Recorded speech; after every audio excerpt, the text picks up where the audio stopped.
मोनसे भाषा ओरैबायदि मोननै सान्तालिजों बर'जों मिक्स जानानै ओरैबायदि भाषा जाहैदों उनावहाय बाप गावनि गथ' उन्दैया गावनि फिफाखौ बा फिफाखौ मोनसे होनदों आरोखि रिकुवेस्ट खालायदों बाबा बाबा टुटियाव इल खा रावबो हमनो हानाय नङा बे खोथाखौ बे सान्तालि आरो बर'जों मिक्स जानाय भाषा बे आंनि एक्सपिरियेन्सआव आमफ्राय बाबा बाबा टुटियाव इल खा बे गथ'आथ' होनबाय फिफाया अबाक आरे मा जाखो मा होनखो टुटियाव इलखा बाबा बाबा टुटियाव इलखा टुटि माने बे थप बे जे थप गावो बेहाय इल माने जाबाय दावगां सान्तालिजों इल होनो बर'जों दावगां खा बेहाय बे थपनि उनथिं जे दावगां खाया होमबा बेखौ थोनदों आरोखि उन्दै गथ'आ गावनि बिफाखौ खिन्थु बिफाया मिथिया थ' बेबायदि मिक्सार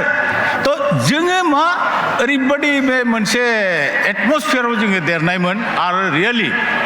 हसायैनो आं ओरैबायदि मोनसे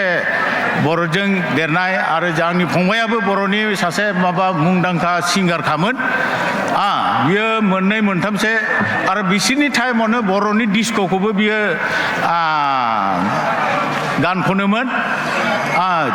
फुंबिलिनि सान जोरां ओंखारबोगै हनै नुजाहां नुजायाहां महर लानानै आरो मोनसे अननाय दङब्ला नों सना अननांगौमोन जिउ मोनसेयाव होननानै बियो गोदोनो बे गानखौ खनलायनाय दाबो दङ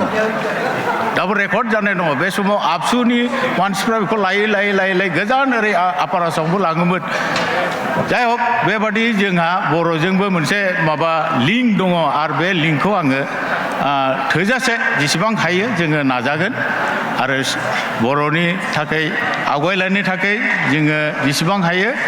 जोङो नाजाबाय थागोन बयखौबो हेफाजाब होलायगोन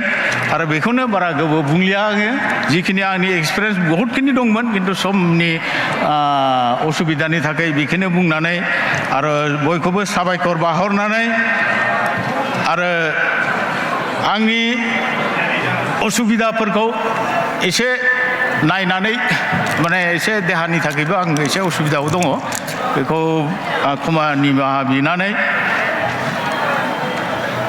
जोबनायाव आं बेखौनो बुंनो नागिरो बर' राव गेवलांथों बर' राव जौगालांथों बयखौबो खुलुमनाय थाबाय साबायखर